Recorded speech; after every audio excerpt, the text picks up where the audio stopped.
One country, two men claiming to be president. Venezuela's power struggle plunges the country into even deeper turmoil and exposes international fault lines. Nicolas Maduro clings on for his political life after Juan Guaidó audaciously swore himself in as president. Who will win out? And is Venezuela set to become the latest flashpoint against a backdrop of fractious global ties? I'm Helena Humphrey in Berlin. This is The Day.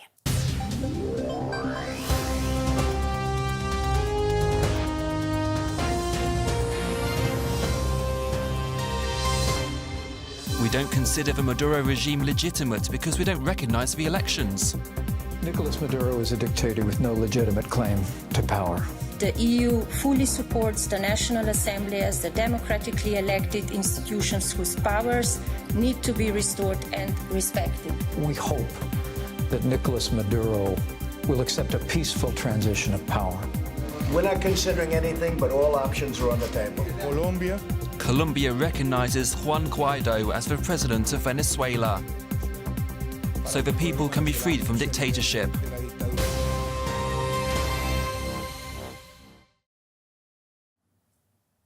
Also coming up tonight, a familiar face campaigns for a fresh political future in European elections. Yanis Varoufakis, Greece's former finance minister, tells DW that there's no bad blood between Athens and Berlin after his country's debt crisis.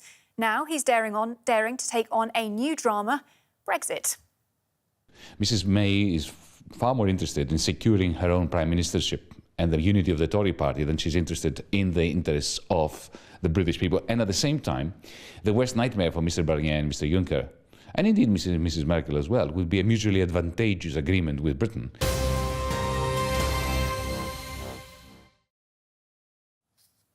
To our viewers around the world and on PBS in the United States, a very warm welcome to you all. Glad you could join me here on The Day. Well, we begin in Venezuela, where world powers are weighing in on the future of a country in crisis. Tonight, Nicolas Maduro appears to have the backing of the powerful military at least, but other global players, including the US, the EU, Latin American nations, well, they are lining up behind opposition leader Juan Guaidó. And in doing so, they're going head-to-head with another club joined by the likes of Russia, China and Turkey, who say that Maduro is still their man. The fact that the United States and a number of other countries immediately recognized the self-proclaimed interim president can only mean that they were directly involved in creating this artificial power struggle in Venezuela. This can cause chaos and destabilize the domestic political situation. China supports the Venezuelan government in safeguarding its sovereignty, independence and stability. As a country that believes in democracy, and as a president who believes in democracy, my entire team and I strongly oppose any attempted coups, wherever they may occur in the world. Everyone has to respect the results of elections. Turkish President Recep Tayyip Erdogan there. And with me in the studio now to break this all down is Dr. Peter Berle. He's a Latin American foreign policy analyst at the Berlin Free University. Thank you very much for joining us here on DW. One country, two presidents. I mean, who's winning out? Who's in charge right now? It's quite a difficult question because the interim president, Juan Guaidó, has no real power. But he has a powerful argument because he is arguing that, as Secretary of State Pompeo called him, former President of Venezuela, Maduro, is now an usurper because as he didn't win the 2018 elections in a legitimate way, so as on 10th January his first mandate ended, his second mandate is illegitimate. And so this is the central argument of the Venezuelan opposition now. And we have to see how the internal and the international environment is going to react in the next few days. So right now, at this current stage, I mean, it seems that rhetoric is flying. I suppose the question is, I mean, what happens next? Might the future of the Venezuelan leadership depend on whether Maduro can keep his grip on the powerful military? Yes, that's one of the central questions, and until now it seems that he is able to do it. But we have to see in the next few days how the Venezuelan people are going to react. And I think the only way out of this situation, because foreign intervention is no solution, absolutely no solution. So the only way out of this is if the Venezuelan people continue to show massive presence on the streets to protest against this government. And then the question will be, how is the Venezuelan the military going to react? There are some signs of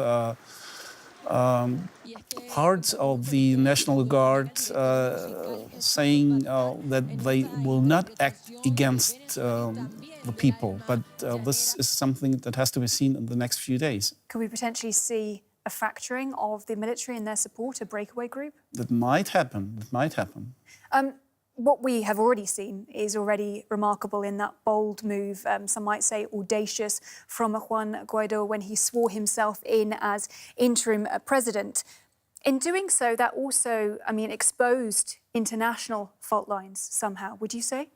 Yes, of course. And the interesting thing is that Juan Guaido is acting in a rather decent way, because he is not acting aggressively against the Maduro government, but he is also, with regard to the military, he sent a very interesting message to the military through social media, asking them to defend the constitutional order in Venezuela. And of course, this is also something the international actors are trying to act on, and saying he is the new legitimate president of Venezuela. Okay, but it's not aggressive physically in what he's done, but in terms of symbolism, he's still come out and said, he's sworn himself in and said, I'm the new interim president. Have we heard a clear and united response from Europe on this? No, we haven't. But let me first say that he clearly says he's acting as the Constitution tells him, because the Constitution says if there is no legitimate president, so the president of the National Assembly has to act as an interim president and call for election. That's what he's doing. But no, the European Union until now is continuing its traditional course of calling for a peaceful solution and a negotiated solution. It's giving support to the National Assembly. I think that's quite a good idea. But the question is whether the European Union shouldn't also take this more legalistic argument of the Venezuelan opposition, as quite a lot of Latin American governments are doing now. All right, Dr. Peter Berle, Latin America foreign policy analyst at the Berlin Free University. We appreciate your thoughts. Thank you.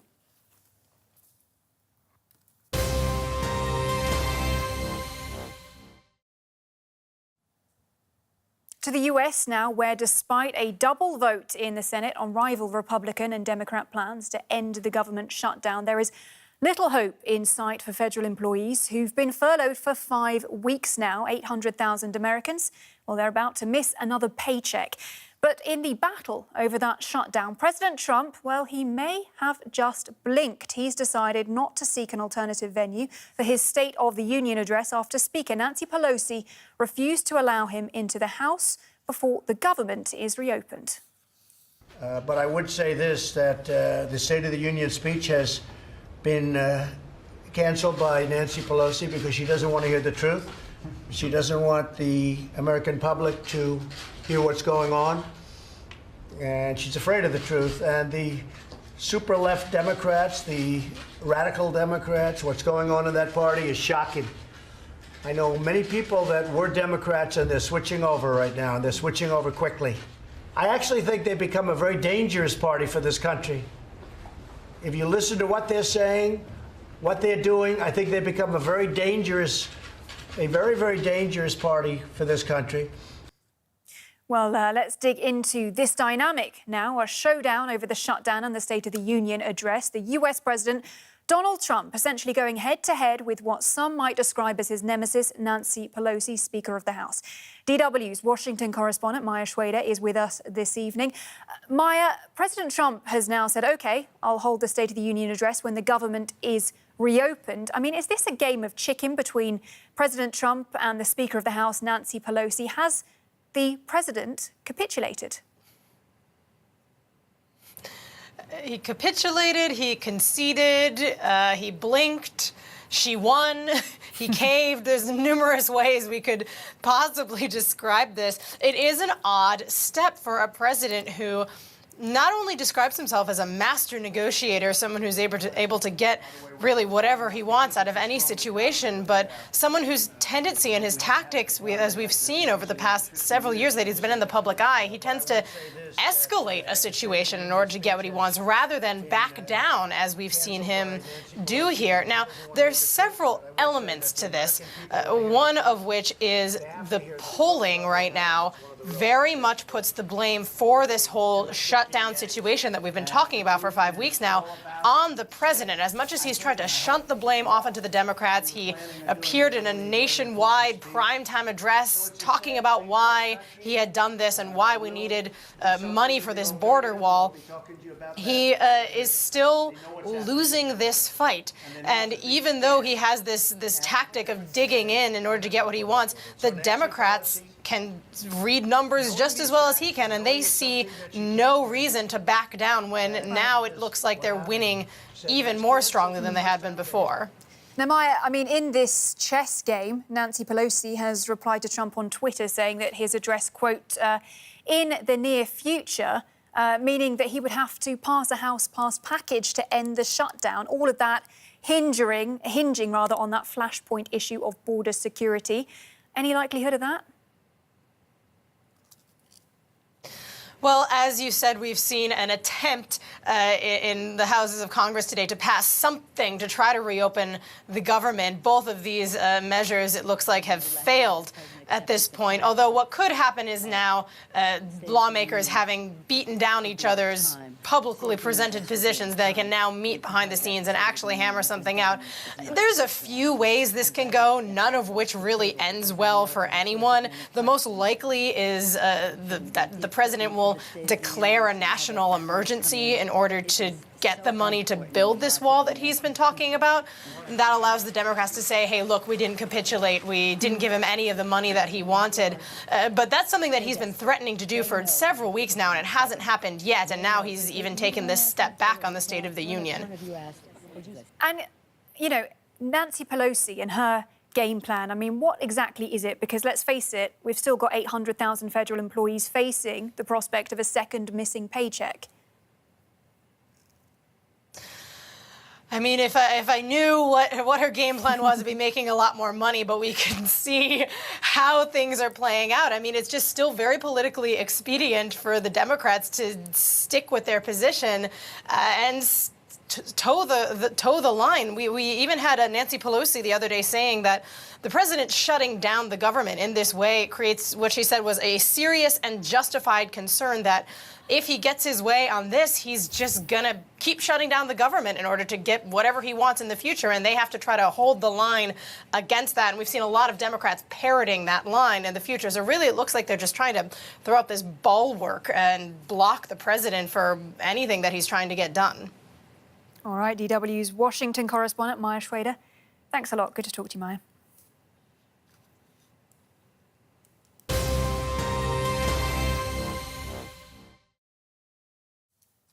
Well, from world leaders to leaders of industry, most of them are gathered in Davos right now at the annual meeting of the World Economic Forum in Switzerland. And there, the chief executive of Airbus, Tom Enders, has warned that the plane maker could shift its entire UK manufacturing to continental Europe in the event of a hard Brexit. Now, Mr. Enders said that the company's wing-building operations could be moved out of the UK in case that there is no smooth exit from the European Union. Take a listen. The UK's aerospace sector now stands at the precipice.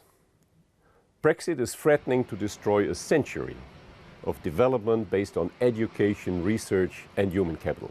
And so there is a lot of positivity with Airbus. Please don't listen to the Brexiteers' madness, which asserts that Because we have huge plants here, we will not move and we will always be here. They are wrong. Airbus has warned of potentially very harmful decisions if the UK crashes out without a deal, including future investment going elsewhere. I definitely describe that as suboptimal. It is a disgrace that more than 2 years after the result of the 2016 referendum, businesses are still unable to plan properly for the future. There's good reason why people feel worried about their livelihoods, as we've seen at Airbus today. If you're really sure that Brexit is the best for Britain, come together and deliver a pragmatic withdrawal agreement that allows for an orderly Brexit. But what the Chief Executive and others in the business community are clear is they want a deal to avoid the uncertainty of no deal, and that is why he's backing the Prime Minister. You know, we've got a Prime Minister on a temporary contract. And make no mistakes, there are plenty of countries out there who would love to build the wings for Airbus aircraft. Another Brexit frontier there. Some 14,000 jobs could be affected. Well, there are only a few months to go until the European Union elects a new parliament, and parties of all member states are campaigning in their respective countries. But a new initiative called Democracy in Europe is taking a different approach. They're running a collective campaign, and candidates list with members from parties across Europe. And at the front of it, Yanis Varoufakis. You'll know him, of course, as the former Greek finance minister. And our political correspondent, Maximilian Koschik, talked to him in Berlin earlier today. Selfish interests. Thank you, Mr. Varoufakis. Thank you.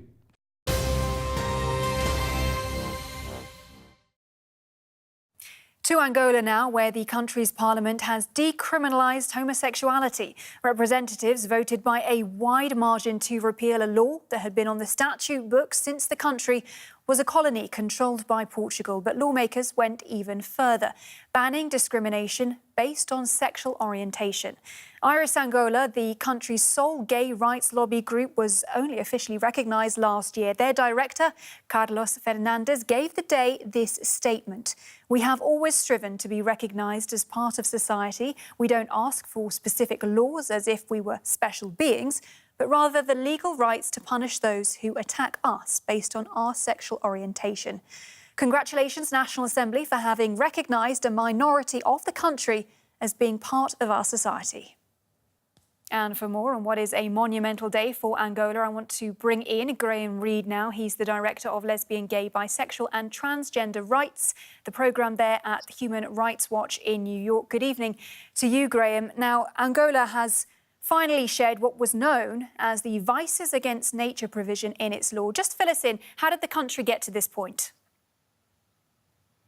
Well, it goes back to 1886 when the Portuguese first implemented a penal code, and it hasn't been revised since then.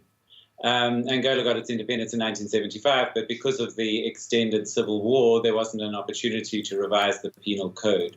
So for the last 15 years, that's been under revision. And finally, yesterday, the revised penal code was passed, and it gets rid of that peculiar vices against nature provision. And then, as you say, it goes further by actually preventing discrimination based on sexual orientation. Right. So that is a significant aspect of the development. Absolutely. But I suppose what is most important for people going about their everyday lives and their relationships, of course, is the question as to whether this move mirrors the feeling, acceptance in society. I mean, can same-sex couples walk down the street holding hands, for example?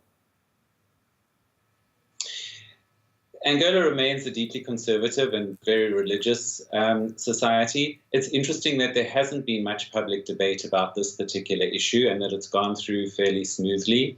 The Catholic Church, who's very influential in Angola, haven't weighed in accordance with their official line, which is that they are opposed to criminal penalties. So there hasn't been a lot of public discussion around it. But given that there's an actual law that prohibits discrimination, that gives a real tool to activists working in Angola to protect the rights of LGBT people there. It's one thing simply to get rid of a provision that has historically been used to discriminate. It's another to put in place an active provision that prevents discrimination. So that does give a concrete tool for activists to use in future. Indeed. And just help put it in context for us, is Angola an outlier, or are other countries in sub-Saharan Africa, for example, moving towards decriminalising same-sex couples?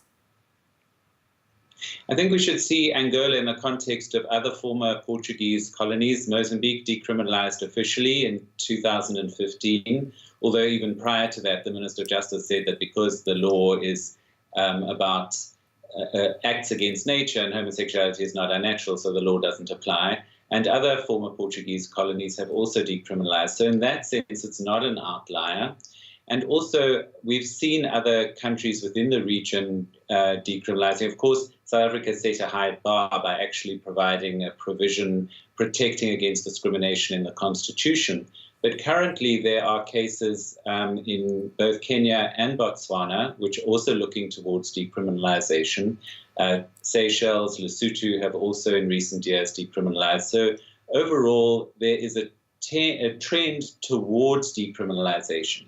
At the same time, of course, there's seen to be political capital in homophobia, and we see this erupting in various countries in the region, including, for example, in Uganda and Tanzania, in Nigeria, Cameroon, in various different states at different times. I mean, that is an important point, because we do know, of course, that history is not always linear. I mean, do you think overall we're seeing progress in the region, or, as you point out, in other countries? Is it a case of back and forth? And are you particularly concerned about that? It's not linear, but there have been some important developments. One thing was that the African Commission on Human and People's Rights passed a very important resolution in recent years that condemns violence against LGBT people and calls for perpetrators to be brought to justice. Now, that does send a signal, and a number of national human rights commissions are starting to take LGBT rights seriously. There's a very strong LGBT rights movement right throughout sub-Saharan Africa. That certainly wasn't the case just 2 decades ago. And in some senses, the reaction against the progress is a measure of the success. So the kind of homophobic reactions from some leaders is also an indication of the visibility and the progress that has been made over the years. All right, Graham Reid from Human Rights Watch in New York, and this monumental day for Angola repealing a colonial-era law. Thank you very much indeed. Thank you. Well, the day is nearly done, but the conversation always continues online. You'll find us at dw.com or on Twitter at DW News, or follow me as well at Helena Humphrey is my handle. And remember, whatever happens between now and then, tomorrow is another day. Bye for now.